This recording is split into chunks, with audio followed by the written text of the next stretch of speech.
Hello friends, welcome to my YouTube channel. इस lecture series में हम इंडियन पिनल कोड 1860 के बारे में पढ़ेंगे और ये वीडियो इस सीरीज़ का पहला वीडियो है जिसके अंदर हम इंट्रोडक्शन के बारे में पढ़ेंगे और साथ साथ सेक्शन 1 टू सेक्शन 12 के बारे में पढ़ेंगे।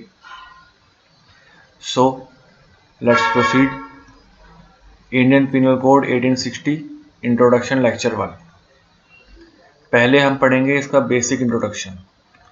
बेसिक इंट्रोडक्शन में ये एक्ट नंबर 45 1860 का एक्ट था जो कि एनेक्ट हुआ था 6 अक्टूबर 1860, 6 अक्टूबर 1860 और लेकिन एनफोर्स हुआ था ये 1 जनवरी 1862, 1 जनवरी 1862। इसको ड्राफ्ट किसने किया था तो हम कहेंगे लॉर्ड मकाले ने। अब लॉर्ड मकाले साहब उस टाइम की ड्राफ्टिंग कमेटी के चेयरमैन भी थे, क्योंकि कभी कभार क्वेश्चन पूछ लिया जाता है कि who was the chairman of drafting committee of IPC, तो हम कहेंगे लॉर्ड मकाले। अब आईपीसी जब तक एनेक्ट नहीं हुआ था उससे पहले इस आईपीसी को हम एल्फिंसन कोड के नाम से जानते थे। अब आईपीसी के अंदर 23 चैप्टर्स हैं जिसके अंदर 511 सेक्शन है। ये तो हो गई कुछ बेसिक्स बात जो हर एक्ट में हमें पढ़नी पड़ेगी और हमें पढ़नी भी चाहिए। अब आते हैं हम सेक्शन 1 में, स्टेप्स इन क्राइम। किसी भी एक्ट को ऑफेंस बनाने के लिए हमें पहला जो बेसिक स्टेप है वो हमारा है इंटेंशन। अगर हमारी इंटेंशन है तो हमारा एक्ट ऑफेंस कंसिडर होगा, लेकिन अगर इंटेंशन नहीं है तो कंसिडर नहीं होगा। अगर हमारी इंटेंशन फुलफिल हो जाती है तो हम देखेंगे प्रिपरेशन हो जाती है तो अटेम्प्ट के बाद कंप्लीशन। अगर ये चारों स्टेप्स सीक्वेंस में आ रहे हैं तो हमारा कोई भी एक्ट ऑफेंस का कंसिडर हो जाएगा। लेकिन अगर हम बात करते हैं कि हमारी इंटेंशन नहीं थी लेकिन हमारा मोटिव था तो वो क्राइम कंसीडर नहीं होगा। In simple language, we can say intention is the one of the basic and most important element for an act to be considered as an offense. इसका मतलब ये हुआ कि जहाँ इंटेंशन होगी वहाँ पे हम कंसिडर करेंगे कि आपका एक्ट ऑफेंस है, लेकिन अगर कहीं पे इंटेंशन नहीं है तो हम ये कंसिडर करेंगे कि आपका एक्ट ऑफेंस नहीं है। सपोज कर लीजिए मैंने किसी को सडन प्रोवोकेशन दिया और उसने किसी का खून कर दिया तो उसका एक्ट ऑफेंस नहीं होगा, लेकिन कोई मिस्टर एक्स मिस्टर वाई को मारने की इंटेंशन से जा रहा था और उसने एक्ट कर दिया, उसका खून कर दिया, तो उनका एक्ट ऑफेंस कहा जाएगा। अब इंडियन पिनल कोड पूरी इंडिया में लागू है सिवाय जम्मू एंड कश्मीर को छोड़ करके। अगर जम्मू एंड कश्मीर को छोड़ करके पूरी इंडिया में लागू है तो जम्मू एंड कश्मीर में क्या लागू होगा? Ranbir penal code. आगे बढ़ते हैं। Section 1, most of the bare acts का सेक्शन 1 ऑलमोस्ट सेम ही होता है। Title and extent of operation of this code. क्या लिखा हुआ? This act shall be called the Indian penal code and extend to all over India except Jammu and Kashmir. ये आपको 99% barracks में बात सेम ही मिलेगी। अब आते हैं हम सेक्शन 2 में। सेक्शन 2 में कह दिया punishment of offence committed within India, मतलब उन अपराधों की सजा जो भारत में रह करके किए गए हों। यहाँ से थोड़ा इंपॉर्टेंट शुरू होता है तो इसको ध्यान से सुनिएगा। Every person shall be liable to punishment under this code not otherwise, मतलब वो हर आदमी पनिशमेंट के लिए लाइबल होगा सिर्फ इसी कोड के अंदर, किसी और तरीके से नहीं। फॉर एवरी एक्ट और ओमिशन, हर एक एक्ट या हर एक ओमिशन के लिए जो कि कॉन्ट्रेरी टू द प्रोविजन, इसके प्रोविजन के खिलाफ होंगे और वो ऐसे ही माने जाएंगे कि वो गिल्टी है इंडिया के अंदर। मीन्स वो हर एक आदमी जिम्मेदार होगा जिसने कि इंडिया में रहते हुए इंडियन पीनल कोड के प्रोविज़न के खिलाफ कोई काम किए हों और वो यही माना जाएगा कि उसने वो काम इंडिया में किए हैं।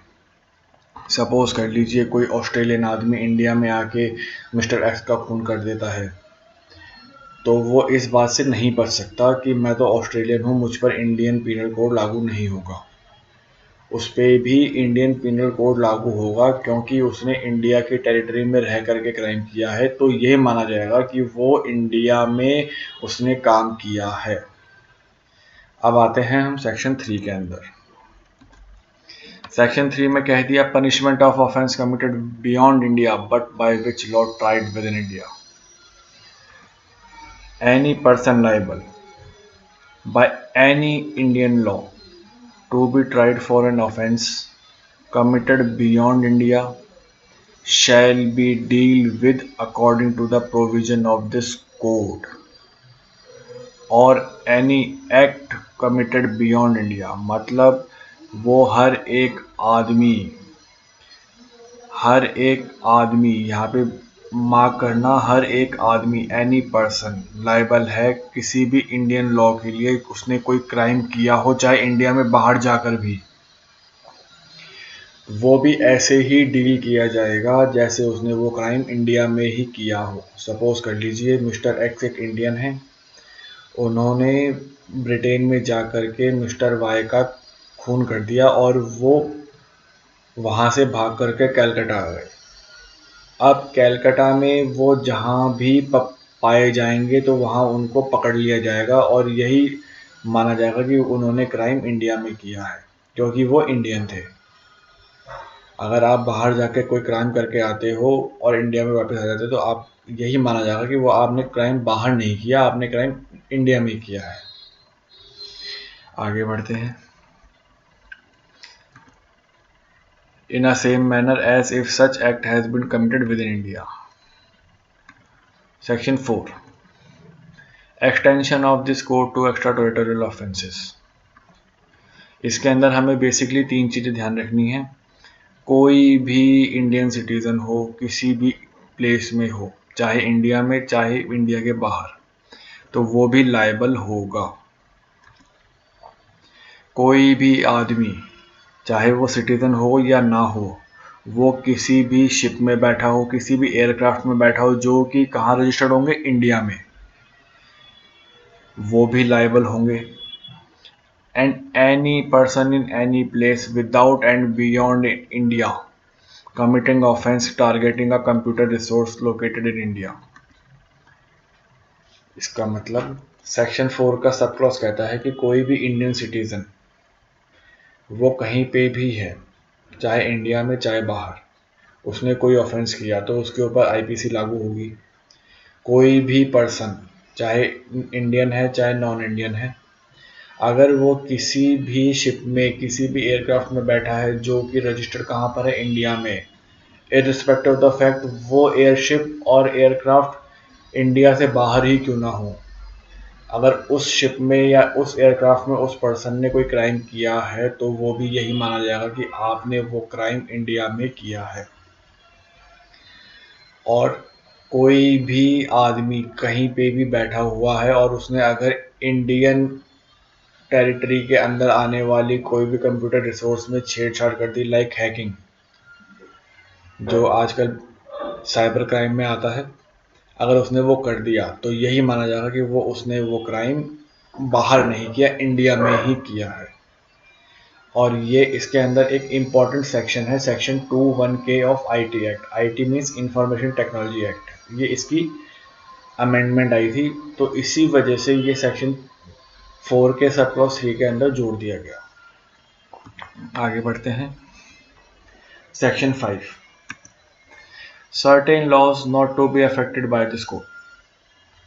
कुछ ऐसे लॉज भी होते हैं जिसके ऊपर आईपीसी लागू नहीं होती।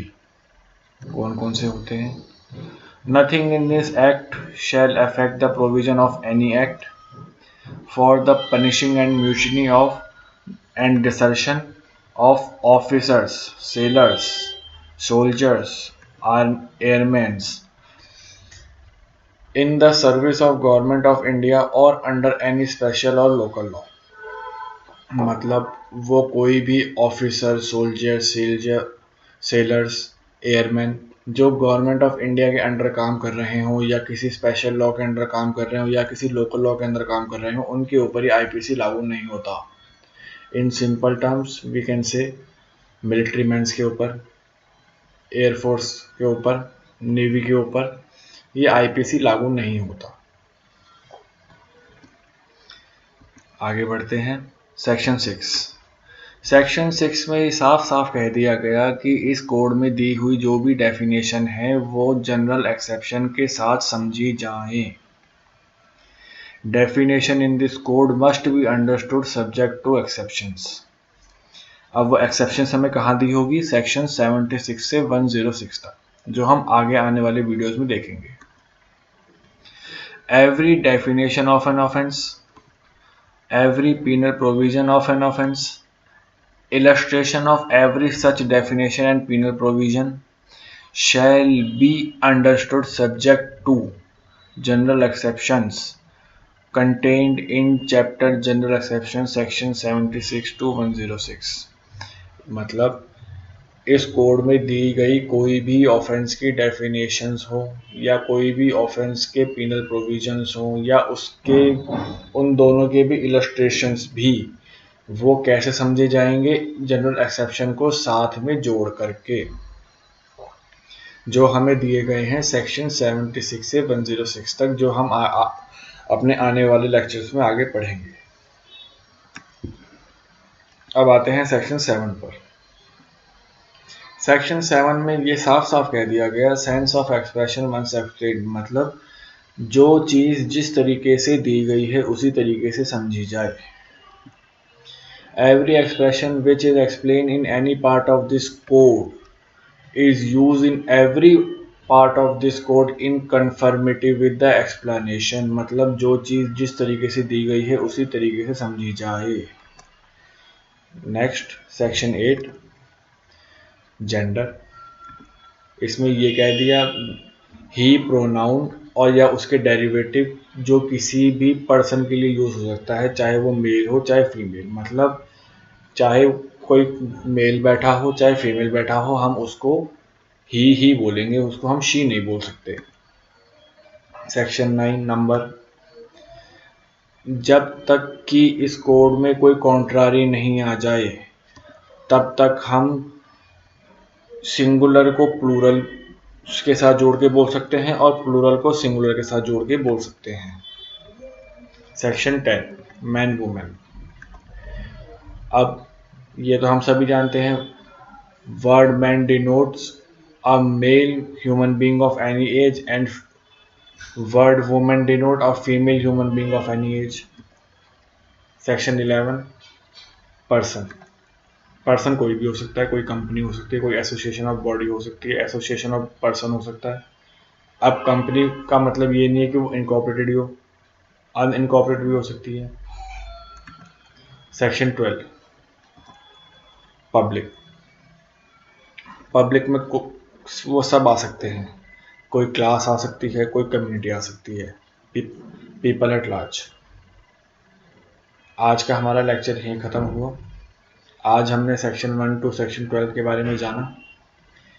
हालांकि इसमें इतना कुछ जानने वाला था नहीं, लेकिन हमने एग्ज़ाम पॉइंट ऑफ व्यू से इनका इंट्रोडक्शन लेना ज़रूरी था। अगले लेक्चर में हम सेक्शन 18 से सेक्शन 30 तक पढ़ेंगे।